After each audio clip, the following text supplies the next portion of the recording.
Start हो गया। आज से सूर्य भगवान मकर राशि में स्थित हो गए। इसी को कहते हैं मकर संक्रांति। आज तिल दान करने की भी बड़ी महिमा है। तिल का दाना बहुत छोटा होता है। तिल का दाना कैसा होता है? आज ही तिल के लड्डू बनाए जाते हैं, आज ही तिल दी जाती है, तिल ली जाती है ना। इसी त्योहार को लोहड़ी भी कहते हैं, इसी त्योहार को पोंगल भी कहते हैं। दक्षिण में पोंगल के नाम से ये त्योहार जाना जाता है, हम लोग मकर संक्रांति के नाम से जानते हैं। पंजाब इत्यादि में इसे लोहड़ी कहते हैं। त्योहार यही है, नाम अलग अलग हैं। और आज तिल के लड्डू बना करके दिए जाते हैं, खाए जाते हैं, खिलाए जाते हैं। आज के दिन स्नान और दान की बड़ी महिमा है। कुछ ना हो आपके पास तो तिल होगी, तिल एक दाना, वो भी दान करने का बड़ा महत्व है। तिल आखिरी ऑप्शन है, तिल आखिरी ऑप्शन है कि आज के दिन हम किसी भूखे को भोजन कराएं, किसी प्यासे को पानी पिलाएं, किसी जरूरतमंद की जरूरतें पूरी करें, हम किसी की मदद करें। आज पुण्य का दिन है। आज से पुण्य करने का संकल्प लीजिए कि आज से हम सदा सबका भला करने का संकल्प ले रहे हैं। हमारे विचार गंगा की तरह पवित्र होंगे। आज हम किसी को भोजन कराएं। देखो ना, गौरी गोपाल भगवान का अन्न क्षेत्र प्रयागराज में भी चल रहा है और हजारों भक्त प्रसाद पाकर अपनी भूख मिटा रहे हैं। कितना आज कल बहुत लोगों ने कहा कि महाराज जी हमारे नाम से भी प्रयागराज जी में अन्न क्षेत्र बंटवाइएगा, ताकि हमारे भी, हम नहीं आ सकते तो क्या हुआ, हमारे नाम का प्रसाद प्रयागराज के भक्तों को मिल जाएगा, यहाँ आने वाले तीर्थ यात्रियों को मिल जाएगा, तो वह भी हमें पुण्य बढ़ाने वाला कार्य हमसे होगा। तो आप भी यदि आए हैं तो आप भी सेवाएं करें, और नहीं आए तो आप भी अपनी ओर से गौरी गोपाल जी का जो अन्न क्षेत्र यहाँ प्रयागराज जी में हजारों भक्तों के लिए खुला है, कोई भी आओ, सबको भरपेट प्रसाद मिल रहा है। आप भी इन सेवाओं से अपने आप को जोड़िए कि आपका भी अन्न मतलब तिल, एक जरा तिल भी तो एक अन्न है, तो तिल भर मतलब थोड़ा सा ही अन्न आपके नाम का भी यहां बटे। प्रिय भक्तों, प्रसंग था कि भगवान नरसिंह जी का मायरा भरने आ गए। उनके बेटे की मृत्यु हो गई। लोगों ने कहा तुम इतने बड़े भक्त थे, पर तुम्हारा बेटा क्यों चला गया? बोले बेटा तो जाना ही था, हम भी तो जाएंगे। इस संसार में कोई अमर ना होगा, फिर जब अमर नहीं होगा तो भक्ति क्यों करना है?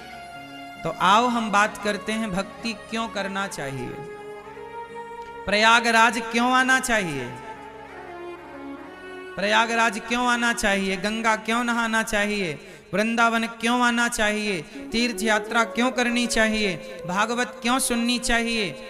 इसके बहुत सारे कारण हैं, उनमें से कुछ कारण मैं आपको बताऊं। ऐसा है कि देखो, एक गुरु जी के दो शिष्य थे। गुरु जी के शिष्य हैं दो।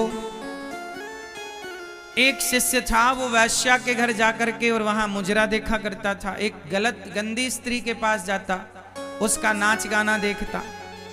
तो जो दूसरा चेला था वो बढ़िया रोज सत्संग करता, कथाएं सुनता, कीर्तन करता।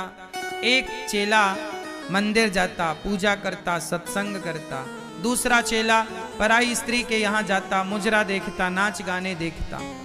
एक दिन क्या हुआ कि जो वैश्या के घर जाता था उसे रास्ते में सोने से भरी थैली मिल गई, सोना मिल गया। और जो पूजा करके लौटा, सत्संग करके लौटा, तो उसके पांव में एक लोहे की कील घुस गई। जब लोहे की कील घुसी तो लंगड़ाता लंगड़ाता गुरुजी के पास आया। गुरुजी, मैं मंदिर जाता हूँ, कीर्तन करता हूँ, किसी का बुरा नहीं करता, तो मेरे पांव में कील घुस गई। और वो वैश्या के घर जाता है, गलत काम करता है, और उसे सोने की थैली मिल गई। ये कैसा न्याय है तुम्हारे भगवान का? तब गुरुजी ने हंसकर कहा, बेटा, भगवान के न्याय को तू नहीं जानता। भगवान के न्याय को भगवान ही जान सकते हैं। कैसा न्याय है गुरुजी? गुरुजी बोले बेटा तुम केवल वर्तमान को जानते हो, प्रेजेंट को समझते हो, जबकि भगवान तुम्हारे बीते हुए कल को और आने वाले कल को भी समझते हैं। कैसे गुरुजी? तब गुरुजी ने कहा कि बेटा उसे जो सोने की थैली मिली है ना, वो पिछले जन्म में बहुत पुण्यात्मा था। आज के दिन उसे कहीं का राजा बनना था। आज उसके भाग्य में राजा बनना लिखा था, पर उसने एक वैश्या की संगति करके, गलत काम करके अपने सारे पुण्यों को गवा दिया और राजा तो बन ना सका, पर थोड़ा सा सोना मिल गया उसे।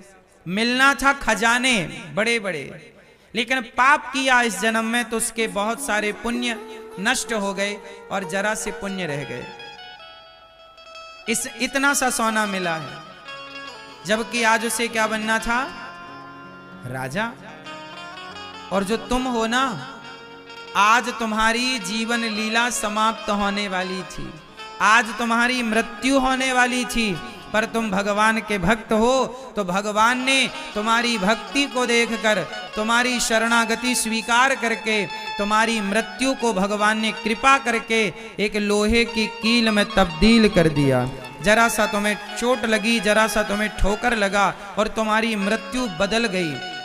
यदि आपके जीवन में थोड़ा संकट आए तो समझ लिया करो कि संकट तो बहुत बड़ा आने वाला था, पर जो तुमने कुंभ स्नान कर लिया, जो तुमने पुण्य कर लिए, उस पुण्य से तुम्हारे संकट जरा सा होकर के गुजर गए, छू करके निकल गए, टच करके निकल गए।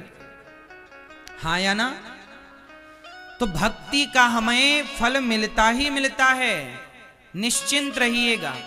अच्छा बताओ, द्रौपदी ने भगवान कृष्ण की कलाई में अपनी साड़ी के पल्लू को फाड़कर कुछ हिस्सा ही तो बांधा था, कुछ धागे ही तो बांधे थे।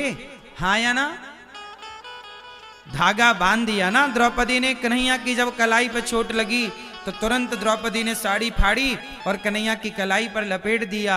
कन्हैया ने कहा, बहन तुमने अपनी महंगी साड़ी मेरी कलाई के बहते खून को रोकने के लिए बांधी है। यदि तुम्हारे जीवन में कभी संकट आया तो जितने धागे तुमने मुझे दिए हैं बहना, एक एक धागे की कीमत चुकाने आऊंगा जरूर, मैं तुम्हारा ऋणी हो गया। देखो जरा, धागे की कीमत चुकाई कि नहीं? भगवान कभी किसी का ऋण लेते नहीं। यदि आप भगवान को कुछ देते हैं तो भगवान उसका सवाया कई गुना करके वापिस करते हैं। इसलिए कहता हूं कि जीवन में चाहे होनी होए अनहोनी होए, भगवान के आश्रित रहिएगा। ये सब खेल उसी का है। मेरा जीवन और मेरी मृत्यु किसके हाथ में है? बोलो। 6 चीजें भगवान के हाथ में होती हैं। कौन कौन सी? हानि लाभ जीवन मरण यश अपयश विधि हाथ। 6 चीजें भगवान के हाथ में है। हानि, बोलो हानि, बोलो हानि, लाभ, जीवन, मरण, यश, अपयश। किसके हाथ में है? भगवान के हाथ। इसलिए कहता हूं कि जीवन में हानि होए तो परेशान ना होइए। हानि उतनी ही होगी जितनी होनी है। लाभ कितना भी प्रयास कर लो, लाभ उतना ही होगा जितना विधि ने, विधाता ने तय कर रखा है। हानि लाभ ईश्वर के हाथ में। मेहनत आपके हाथ में। मेहनत तुम करो, तू कर्म कर, फल मैं दूंगा। कर्मण्येवाधिकारस्ते मां फलेषु कदाचन। तू कर्म कर, तेरे हाथ में कर्म है। फायदा कितना, नुकसान कितना, ईश्वर। हानि लाभ जीवन मरण, कितने साल का जीवन और कब मृत्यु होगी, ईश्वर के हाथ में। और यश, कितना आपका नाम होगा, कितना अपयश होगा। इसलिए अपने हाथ में कुछ है ही नहीं, अपने हाथ में बस एक काम है कि अच्छे काम करो, समाज की सेवा करो और दिन भर श्रीमन्नारायण जपो, दिन भर सीताराम जपो, दिन भर भगवान का नाम, ये अपने हाथ में। दिन भर नाम जपो, कीर्तन करो, समाज के लिए अच्छा सोचो, सबके लिए अच्छा करो, बस। बाकी जो हो रहा है ये सब ईश्वर का खेल है, वो भेजे तो आए, वो बुलाए तो जाएं, हमारा कुछ भी नहीं है। हर हाल में खुश रहना चाहिए। कोई ताने मारे कि तुम इतने बड़े भक्त थे फिर तुम्हारे घर में ऐसा क्यों हो गया, भाई जमाने का काम है कहना, कहने दो। हम भगवान के आश्रित हैं और भगवान के आश्रित होकर, अच्छा ये बताओ छोटा बच्चा किसके आश्रित होता है? जोर से, छोटा बच्चा किसके आश्रित है? माँ के आश्रित। माँ चाहे तो बच्चे को राजा बाबू बनाए और माँ चाहे तो 2 थप्पड़ जमाए। अच्छा ये बताओ, माँ गुस्से में 2 थप्पड़ मारती है कि नहीं बच्चे को? बोलो हाँ, हाँ या ना? मारती है ना? तो जब थप्पड़ मारती है तो क्या बच्चा माँ का आश्रय छोड़ देता है? बोलो। जब माँ 2 थप्पड़ मारती है ना तो रोते हुए माँ को ही देखता है बच्चा, हाँ या ना? जब छोटा सा बच्चा थप्पड़ खाकर भी माँ का आश्रय नहीं छोड़ता तो तुम्हारे जीवन में छोटे मोटे संकट आ जाएं, कभी कोई विपत्ति आ जाए तो उस संकट विपत्ति में भगवान का आश्रय क्यों छोड़ देते हो? रोते हुए भी उस ईश्वर की ओर ही देखो कि प्रभु आपके सिवा हमारा कौन है। 2 थप्पड़ मारती है माँ तो प्यार भी तो करती है, वही तो राजा बाबू भी बनाती है। ऐसे ही है, जो भक्त जीवन में थोड़ा संकट पाकर भगवान से दूर हो जाते हैं, भगवान फिर उन्हें राजा बाबू नहीं बनाते। और जो दुख विपत्ति पर भी भगवान के चरणों से लिपटे रहते हैं, भगवान उन्हें राजा बाबू बना देते हैं, भगवान उन्हें बड़ा बना देते हैं। ये मेरे आश्रित है। सुख दुख तो जीवन का खेल है, नियम है, घबराया ना करो। जिंदगी की डोर सौंप हाथ दीनानाथ के, महलों में राखें चाहे झोपड़ी में वास दे। भगवान के सदा आश्रित रहो।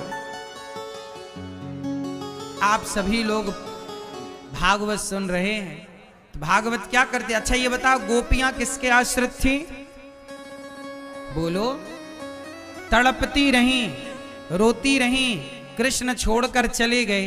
एक मैया मेरे पास आई प्रश्नोत्तरी में कुछ दिन पहले, कहीं और की बात है। वो मैया मेरे से बोली, एक स्त्री बोली, महाराज मेरे पति जेल चले गए तो मैंने एक पराये आदमी से संबंध बना लिया। क्यों? बोले महाराज जी मजबूरी थी। हमने कहा कौन सी मजबूरी? बोले 4 साल से आदमी जेल में है। हमने कहा मैया तुम 4 साल भी ना रह पाई और अपने चरित्र को बिगाड़ लिया। प्रश्नोत्तरी में उन्होंने ये पूछा। अब मैं आपको एक बात बताऊं कि संसार के लोग, पति चला जाता है ना तो कुछ लोग दूसरा ब्याह कर लेते हैं, पत्नी मर जाए तो आदमी दूसरा ब्याह कर लेता है। लेकिन गोपियां कृष्ण के बिना 100 वर्षों तक तड़पती रहीं, लेकिन कृष्ण के अतिरिक्त किसी और के बारे में सोचा भी नहीं। अब बताओ, आदमी साल 2 साल में ही विचलित हो जाता है, हाँ या ना? इंसान 2, 4, 10 साल में ही विचलित हो जाता है। शादी, पत्नी चली, पति चला के दूसरे ब्याह की तैयारियां व्यक्ति चालू कर लेता है। लेकिन गोपियां 100 वर्ष तक कृष्ण के लिए तड़पती रहीं। 100 क्या, 1000 साल भी ना मिलते तो गोपियां उनके लिए तड़पती रहती, रोती रहती। लेकिन दूसरे के बारे में, ये क्या है? इसे कहते हैं आश्रित होना। ये क्या है मेरी माँ? इस तरह के भक्त जब भगवान के इस तरह से आश्रित होते हैं तब जाकर भगवान कृपा करुणा करते हैं। इसलिए मेरी आपसे प्रार्थना है कि कोई कितना भी धन दे, कोई कितना भी कुछ कहे करे, लेकिन आपको कभी भगवान का आश्रय नहीं छोड़ना, भगवान के चरण नहीं छोड़ना। सही है मेरी माँ? किसी और के भरोसे, एक भरोसे एक बल, एक आस विश्वास, एक राम घनश्याम हित, चातक तुलसीदास।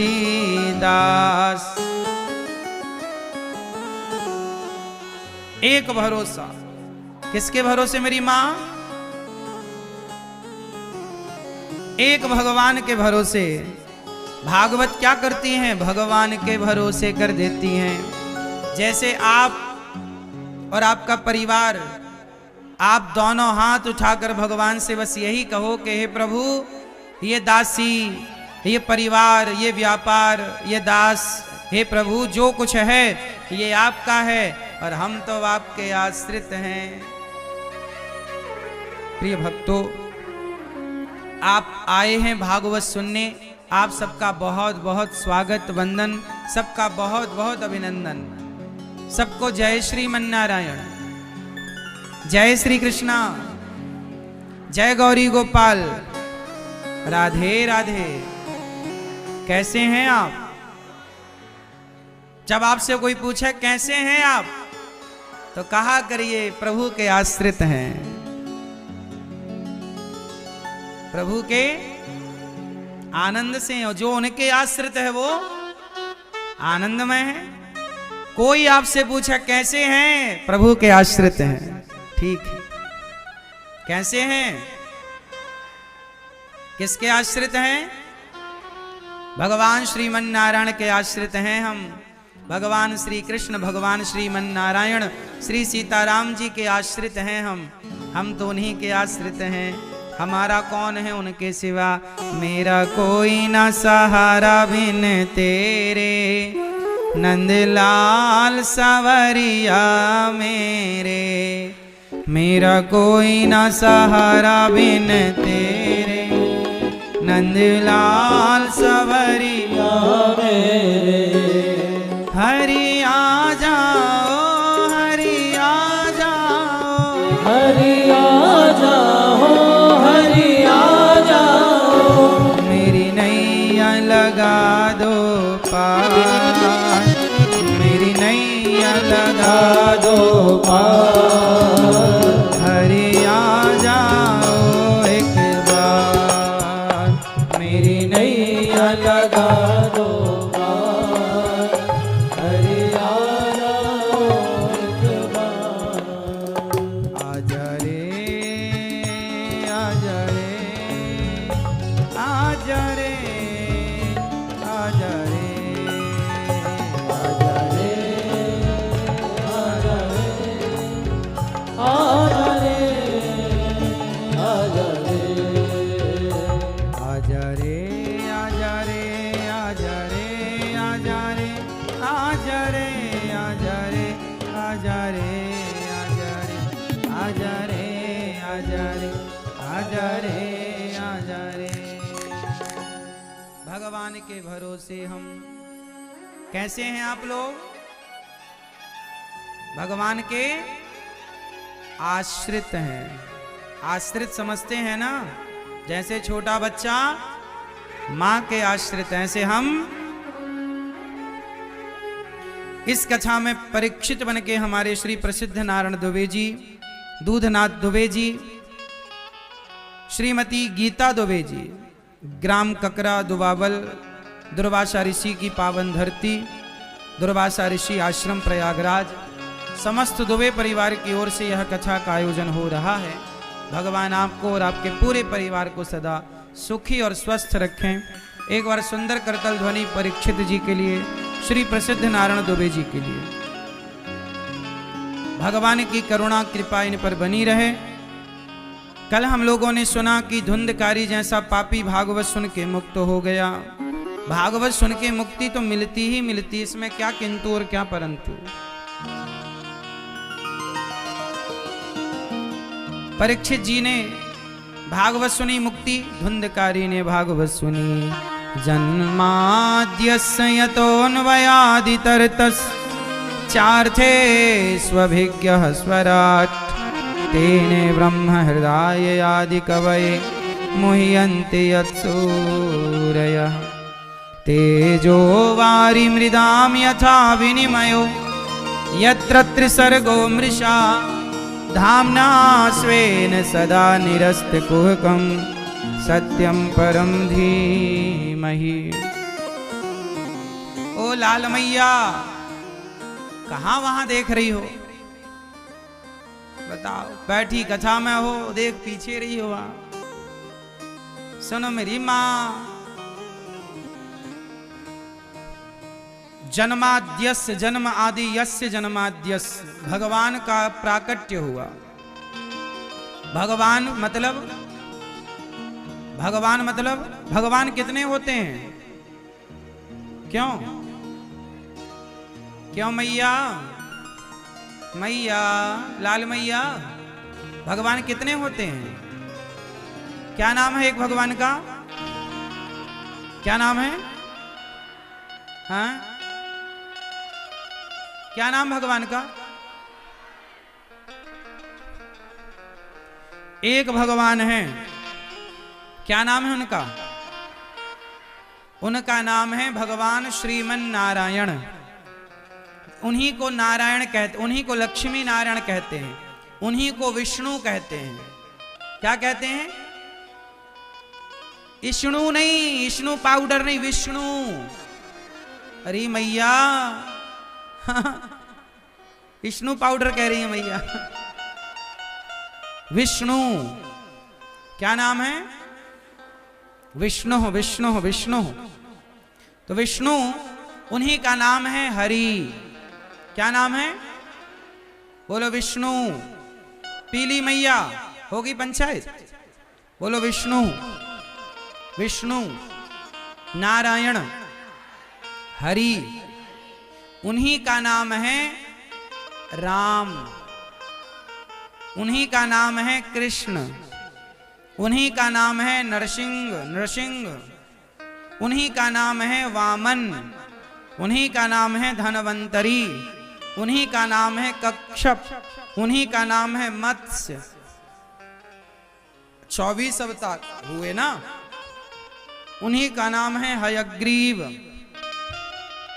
हमारे भगवान का नाम है गोविंद।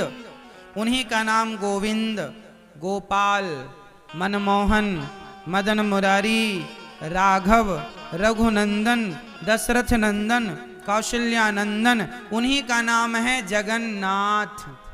क्या नाम है? उन्हीं का नाम क्या है?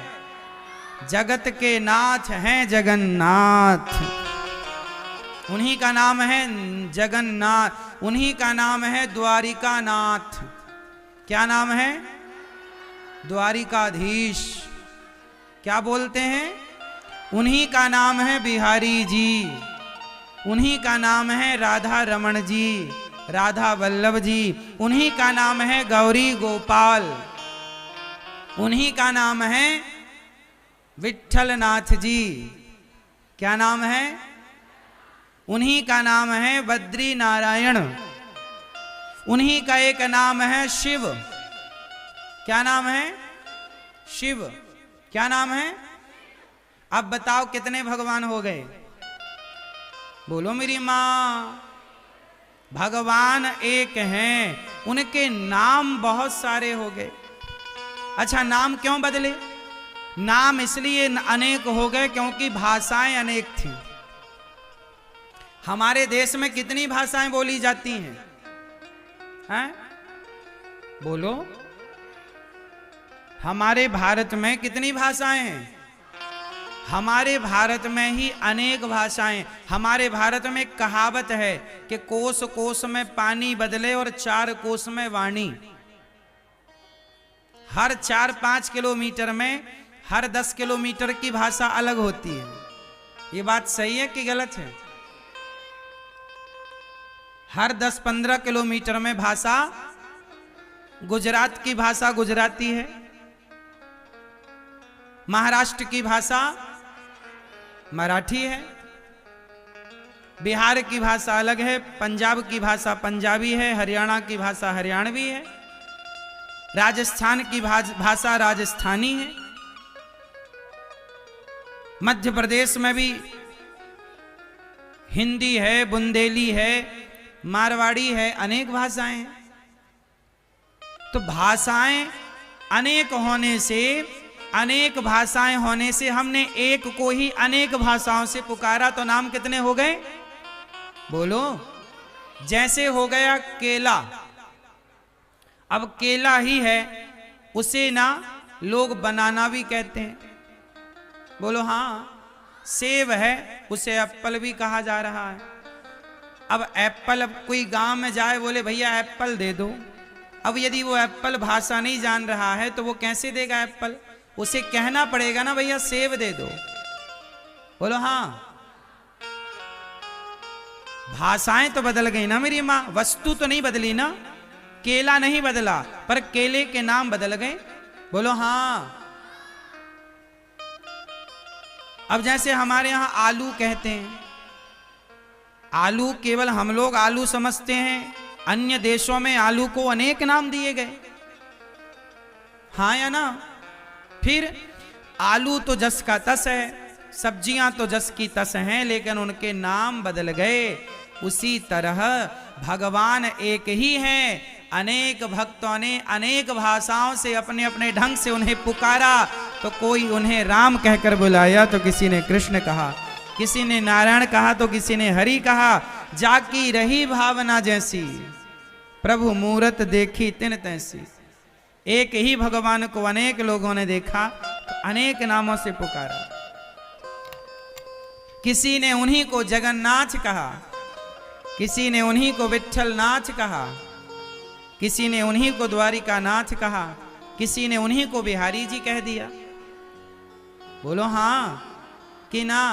अब आप लोग कंफ्यूज हो गए कि बिहारी जी अलग हो गए, विट्ठल नाथ जी अलग, द्वारिकाधीश जी अलग, जगन्नाथ जी, कुछ भी अलग नहीं है। चाहे राम कहो, चाहे कृष्ण कहो, चाहे नारायण कहो, सारे नामों का मतलब एक है। बात सही है कि गलत है? कंफ्यूज हो गए लोग। अच्छा ये बताओ, गंगा मैया कहां से निकली हैं? बोलो, गंगा मैया कहां से निकली मेरी मां? कहां से निकली? गंगोत्री से। गंगोत्री से निकलने के पहले कहां से निकली? कहां से? भगवान शंकर की जटा, भगवान शिव की जटा से निकलने से पहले गंगा जी कहां से निकली? कहां से? हिमालय से। बैठो बेटा बैठो। गंगा मैया का एक नाम है विष्णुपदी। क्या नाम है? क्या नाम है? विष्णुपदी। मतलब यह गंगा मैया कहां से निकली? भगवान के चरणों से। कैसे निकली? ये घटना तब की है जब राजा बलि के यहां वामन भगवान आए। कौन आए? जब राजा बलि के द्वार पर वामन भगवान, देखो वामन कौन है? वही नारायण। क्या बनकर आए? वामन। जब भगवान विष्णु, जब भगवान श्रीमन नारायण वामन बनकर आए तो राजा बलि से कितनी पग भूमि मांगी? हे राजन, हमें 3 पग भूमि दे दो। अच्छा 3 पग भूमि महाराज, थोड़ा ज्यादा ले लो आप, और ज्यादा भूमि ले लो। नहीं नहीं, हमें तो केवल 3 पग चाहिए। जब 3 पग लेने का संकल्प ले लिया और देने वाले ने देने का संकल्प कर दिया तो 3 पग में, पहले पग में उन्होंने क्या नापा? पाताल, अतल, वितल, सुतल, तलातल, रसातल, महातल, पाताल, 7 लोक नीचे के नापे वामन भगवान ने। फिर 7 लोक ऊपर के जब नापे तो भगवान नारायण का पांव स्वर्ग को सबको नापता हुआ जब सत्य लोक में पहुंचा तो सत्य लोक में ब्रह्मा जी विराजते हैं। तो ब्रह्मा जी ने देखा कि भगवान का चरण मेरे द्वार से गुजर रहा है, तो ब्रह्मा जी ने बिना देर किए भगवान के पांव का अंगूठा चरणों को धुल लिया। उनके कमंडल में जल था ब्रह्मा जी के, तो जल डाला और धुल करके वही चरणामृत अपने कमंडल में भर लिया। किसने? बोलो। ब्रह्मा जी ने। किसने भर लिया? भगवान नारायण का, मतलब भगवान वामन जी के चरण धुलकर ब्रह्मा जी ने कहां भर लिए? अपने कमंडल में। और वामन भगवान ने जब 3 पग भूमि ले ली, राजा बलि के मस्तक पर तीसरा पग रखा, वो लीला हो गई पूरी। इसके बाद राजा सगर के पुत्र हुए असमंजस, फिर अंशुमान, फिर उनके दिलीप, फिर हुए भगीरथ। क्या नाम पड़ा? भगीरथ के जो पिता थे राजा दिलीप, दिलीप की 2 पत्नियां थीं। अच्छा, दिलीप तपस्या करते करते मर गए, मृत्यु हो गई और इनके कोई संतान नहीं हुई। तब 2 पत्नियां थीं, तो दोनों पत्नियों से गुरु वशिष्ठ जी ने कहा कि तुम दोनों पत्नियां ही आपस में घर्षण करो। जब दोनों पत्नियों का घर्षण किया गया शारीरिक, तब दोनों पत्नियों के घर्षण से एक पुत्र हुए, जिनका नाम पड़ा भगीरथ। उनका नाम इसलिए पड़ा भगीरथ क्योंकि ये 2 भगों के कारण प्रकट हुए, तो भगीरथ नाम पड़ा। पर इनके शरीर में हड्डी थी नहीं ज्यादा, तब गुरु वशिष्ठ जी ने कृपा किया, फिर इन्हें जीवन दिया। उन्हीं का नाम पड़ा भागीरथ, भगीरथ। तो फिर भगीरथ जी ने तपस्या करी, और भगीरथ जी ने जब तपस्या की तो उनके तपस्या के प्रभाव से ब्रह्मा जी प्रकट हुए। कहा कि प्रभु ऐसी कृपा करो, गंगा मैया दो, ताकि हमारे पूर्वजों का उद्धार हो जाए। उनके सगर के 60,000 पुत्र कपिल मुनि के अपमान करके जलकर गंगा सागर में भस्म हो चुके थे। तब भगीरथ जी ने जब कहा कि प्रभु आप जरा गंगा जी को प्रकट करिए, तो भगवान नारायण का धोया हुआ वही पांव का जल ब्रह्मा जी ने उस जल की कमंडल से एक धारा गिरा दी, जरा सी। पर वो धारा इतनी तेज से आई कि वो पाताल में चली जाती। तब गंगा मैया ने कहा कि हमारा वेग पृथ्वी सह ना पाएगी, तो पृथ्वी ना सह पाएगी तो शिव को प्रकट करके कहो कि वो हमारे तेज को सहें। तब भगीरथ जी ने शिव को प्रसन्न किया, और शिव ने कहा कि भगवान का चरणामृत है गंगा, तो प्रभु के चरणामृत को तो भक्त अपने माथे पर सजाता है। तो गंगा मैया को भगवान शिव ने अपने माथे पर सजाया, और वही वेग से जब शिव जी की जटाओं में गई, फिर शिव जी ने उन्हें धीरे से छोड़ा। और जब धीरे से छोड़ा तो गंगा मैया को हरिद्वार के ऊपर एक साधु रहते थे, जिनका नाम था जन्हू ऋषि। क्या नाम था? जन्हू ऋषि। तो जन्हू ऋषि ने गंगा जी ने बाबा जी की कुटिया बहा दी। बाबा जी तपस्या कर रहे थे, गंगा जी आई भगीरथ जी के पीछे पीछे, तो उनकी कुटिया बह गई। अरे बाबा जी ने कहे कौन हो, हमारी कुटिया बहा दी, यहां। जन्नू बाबा गंगा जी को पी गए, बम, गंगा जी हो गई बम। अब भगीरथ जी बोले हे भगवान, ब्रह्मा जी को प्रकट किया, शिव को प्रकट किया, और बाबा जी पी गए, पूरी गंगा पी गए। हे महाराज, हमारे पूर्वजों का उद्धार कैसे होगा, थोड़ा कृपा करो। तब जन्हू ऋषि ने अपनी जांघ से गंगा जी को प्रकट किया, इसलिए गंगा जी का एक नाम है जाह्नवी। गंगा मैया का एक नाम क्या है? जाह्नवी। फिर गंगा मैया वहां से चली तो आगे 7 हरिद्वार के ऊपर ना 7 बाबाओं की कुटिया थी, सप्त ऋषियों की। तो गंगा जी को लगा कि एक बाबा की कुटिया बहाए तो पी गए, यहां 7 साधु हैं, यदि बहा देंगे तो फिर तो निकलेंगे भी नहीं।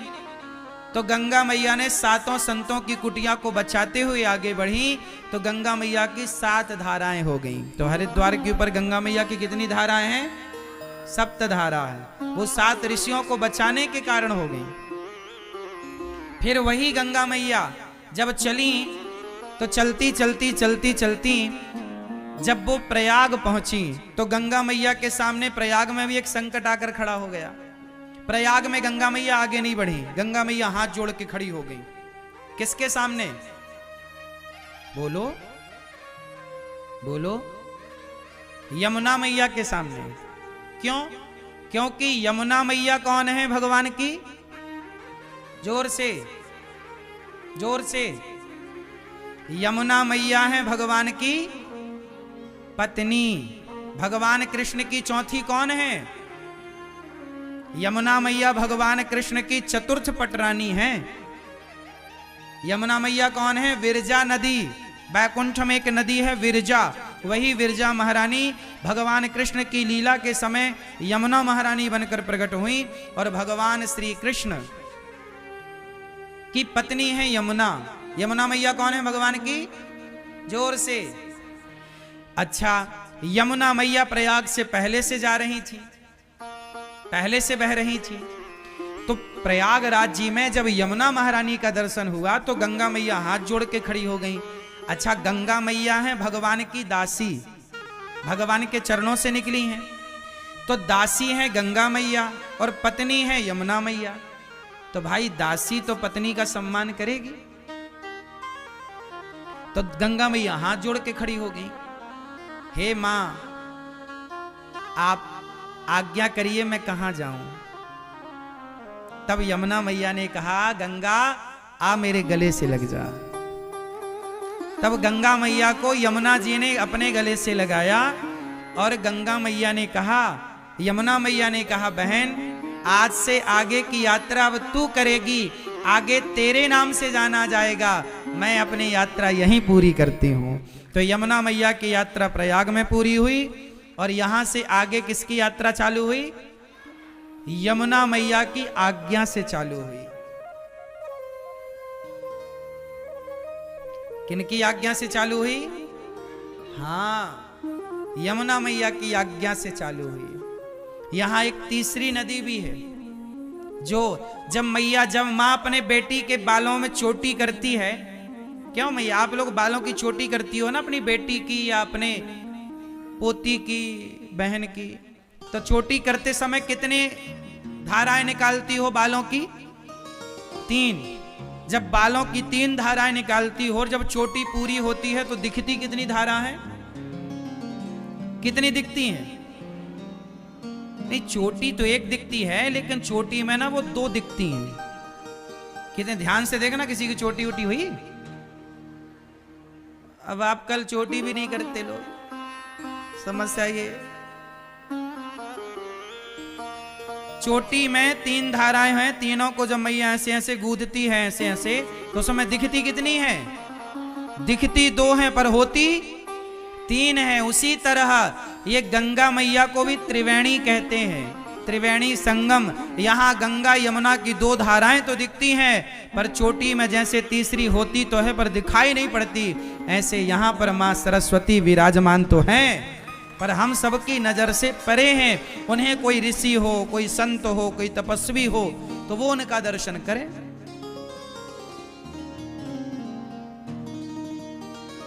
बात उन दिनों की है जब वेद व्यास जी, आपने देखा होगा सरस्वती मैया कहां से निकली हैं? बोलो, बद्रीनाथ जी। वहां पर एक गुफा है, व्यास गुफा। कौन गुफा?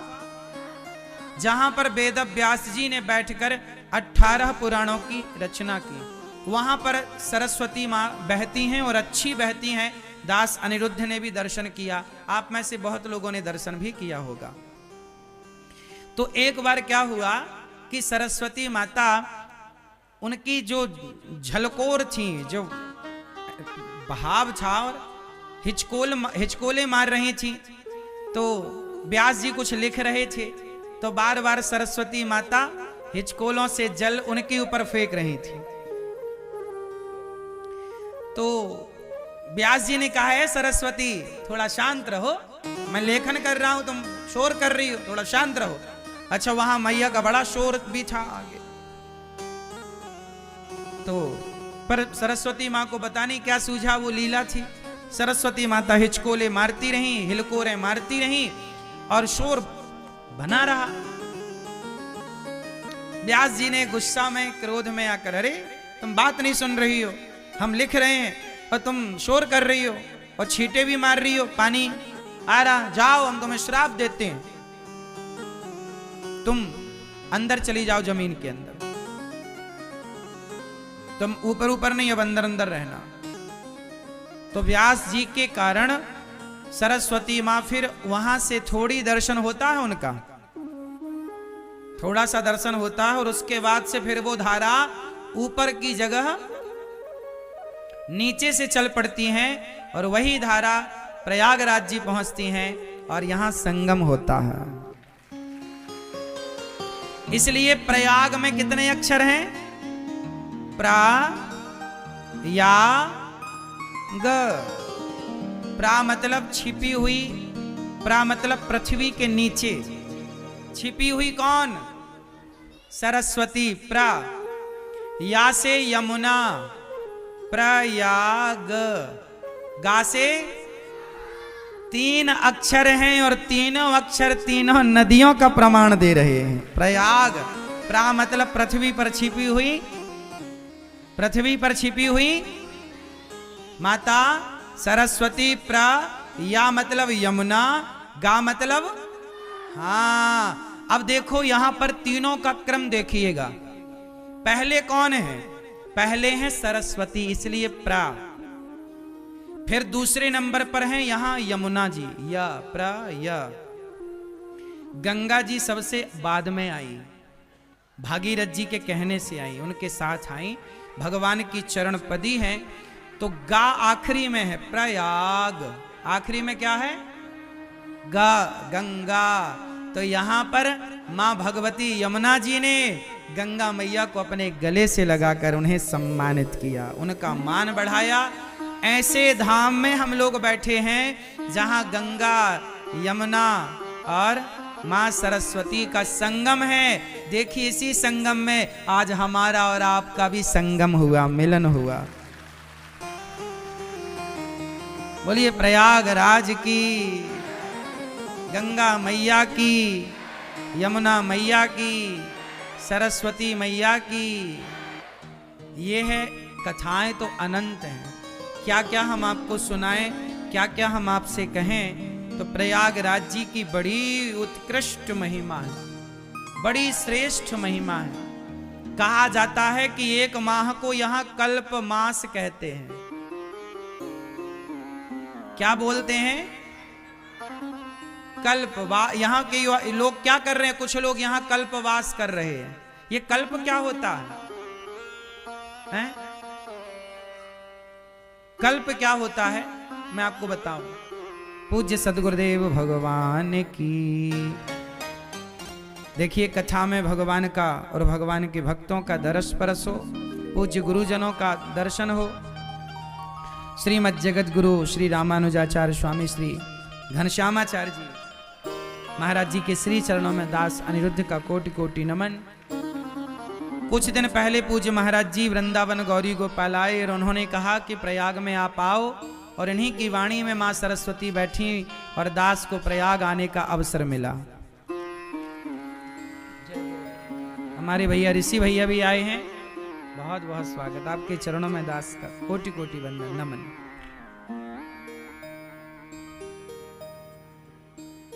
स्वामी राजा रामाचार्य जी भी आए हैं, एक बार सुंदर कीर्तन ध्वनि पूज्य सदगुरुदेव भगवान के लिए।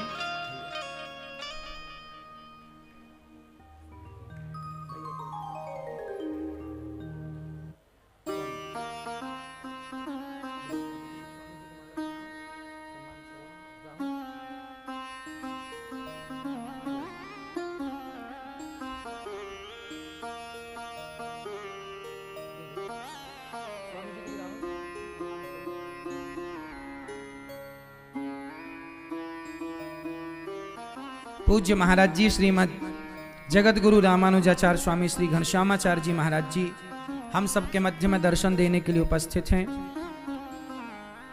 दास अनिरुद्ध का पूज्य महाराज जी के चरणों में कोटि कोटि नमन, कोटि कोटि वंदन। आपका बहुत बहुत अभिनंदन, स्वागत।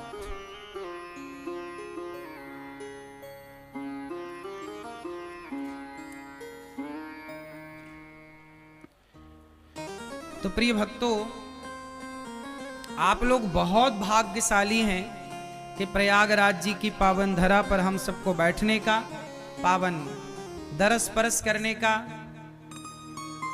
हम सबको लाभ मिला। और यमुना मैया, देखिए यमुना मैया की बड़ी कृपा है कि दास अनिरुद्ध को अपने चरणों में स्थान देकर वृंदावन धाम में गौरी गोपाल भगवान की कृपा से खूब खूब सेवाएं वृद्ध माओं की अखंड रसोई की चला रहे हैं। किसकी कृपा? यमुना मैया की कृपा। गंगा च यमुना चैव गोदावरी सरस्वती नर्मदा सिंधु कावेरी। ये जो हमारी पावन नदियां हैं ना, जब आप लोग स्नान किया करो तो अपने घर में ही स्नान किया करो, पर गंगा यमुना सरस्वती सरयू जी का आवाहन स्नान करते समय केवल नाम लिया करो। तो कहते हैं कि यदि आप नहीं आ पाए प्रयाग और केवल गंगा यमुना का स्मरण घर से करके स्नान करोगे तो यमुना गंगा में स्नान करने का फल ही घर में आपको प्राप्त होगा। ये बड़ी महिमा है। तो भगवान के अनेक अवतार हुए, तो चाहे राम कहो कृष्ण कहो, अनेक अवतार हैं। 24 अवतारों का जिक्र भागवत जी में 24 अवतारों की बात कही गई है। भागवत जी में सर्व वेदेतिहासानाम सारम सारम समुद्रतम, सार सार की बात कही गई है, जिनमें 24 अवतारों में कभी आप ये भावना रखो कि राम और कृष्ण अलग हैं। को बड़ छोट कहत अपराधु, छोटा बड़ा कहना, भगवान के नामों में भेद रखना, राम और कृष्ण के नाम में, हरि और नारायण के नाम में, विष्णु और जगन्नाथ जी के नाम में भेद रखना, यह भी एक अपराध है। बात समझ में आई? तो बताओ भगवान कितने हैं? क्या नाम है उनका? भगवान श्रीमन, उन्हीं का नाम है राम, उन्हीं का नाम है कृष्ण, उन्हीं का नाम है नृसिंह। हाँ या ना? कोई भेद है? चलो, भगवान कितने हैं और देवता कितने हैं? मैया देवता कितने हैं? बैठ जाओ मेरी मां जल्दी। देवता कितने हैं? देवता अनेक हैं। देवताओं के राजा हैं इंद्र। तो देव जो आप लोग सुनते हैं ना 33 कोटि, कोटि शब्द का अर्थ प्रकार भी कुछ लोग करते हैं, कोटि शब्द का अर्थ करोड़ भी कुछ लोग करते हैं। तो चाहे प्रकार कहो, 33 प्रकार के या करोड़ कहो, देवता बहुत होते हैं। देवता कितने होते हैं? अब देखो हमारे यहां देवता, पीपल को भी देवता कहते हैं, वट वृक्ष को भी हम देवता कहते हैं, समुद्र को भी तो हम देवता कहते हैं। हमारे यहां देवता बहुत हैं। कौन बहुत हैं? देवता बहुत हैं। हमारे यहां भगवान बहुत नहीं है। एको ब्रह्म द्वितीयो नास्ति, ईश्वर एक है। भगवान कभी दो नहीं थे, कभी दो नहीं होंगे। बात सही है? हाँ। वेद व्यास जी महाराज ने 17 पुराण लिखे पर शांति का अनुभव नहीं हुआ। तब नारद जी ने कहा कि आप उदास क्यों हैं? कहा कि मैं बहुत अशांत इसलिए हूं, 17 पुराण लिखा पर क्या करूं? तब नारद जी ने कहा, देखिए आपने इन पुराणों में ज्ञान की बात तो बहुत की, नैष्कर्म्यप्यच्युत भाव वर्जितम न शोभते ज्ञानमलम निरंजनम। आपने ज्ञान की बड़ी चर्चा की पर भक्ति और प्रेम को पुष्ट नहीं किया, प्रेम की वार्ता नहीं की, इसलिए आप परेशान और उदास हैं। तब व्यास जी महाराज ने 18वां पुराण नारद जी के कहने से जब चतुश्लोकी भागवत सुनाई, तो नारद जी के कहने से व्यास जी ने 18वां पुराण श्रीमद् भागवत महापुराण की रचना की। किन की रचना हुई? श्रीमद् भागवत भागवत जी को महापुराण कहा गया है। जैसे कुंभ को क्या बोला गया? इस बार के कुंभ को महाकुंभ, क्योंकि 144 वर्ष बाद यह संयोग बना। ऐसे ही भागवत जी पुराण नहीं महापुराण है। भागवत जी सामान्य नहीं है। कितना भी बड़ा पापी हो, भागवत सुनकर के वह मोक्ष का अधिकारी हो जाता है। यह भागवत जी के आश्रित होने का फल है। परीक्षित जी भागवत जी के आश्रित हुए, मोक्ष मिला। धुंधकारी भागवत जी के आश्रित हुए, मोक्ष की प्राप्ति हुई। व्यास जी महाराज ने 17 पुराण लिखे, अंतिम में 18वां पुराण लिखे, और तब भागवत जी लिखने के बाद व्यास जी को संतोष मिला, शांति मिली।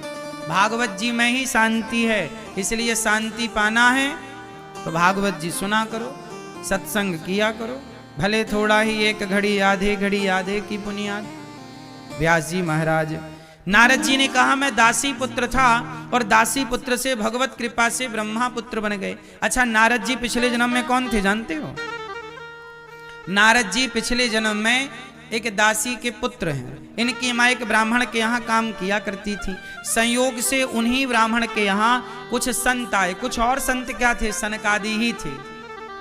सनकादि ऋषि जब आए तो ऋषियों ने बड़े प्रेम से नारद जी को खूब बढ़िया कथा सुनाई, मंत्र दिया। नारद जी को संतों की बात अच्छी लगी। जब संत जन जाने लगे तो नारद जी भी विह्वल होकर संतों के पीछे पीछे जाने लगे। तब उनकी माँ ने कहा बेटा तुम चले जाओगे तो हमारे पास कौन रहेगा? तब ऋषियों ने कहा कि तुम पुत्र हो, माँ का कर्तव्य पूरा करो, जब माँ नहीं होगी तब तुम आ जाना। नारद जी अपनी माँ के साथ रहे। कुछ दिन बाद माँ को सांप ने डस लिया, माँ की मृत्यु हुई और संतों के बताए मार्ग पर नारद जी महाराज चल पड़े। नारद जी को मंत्र दिया, उस मंत्र का अखंड जाप किया और मंत्र का जाप करते करते जवानी और बुढ़ापा गुजर गया, लेकिन वो जिद नहीं छोड़ी कि मंत्र का जप करना है, भगवान को पाना है।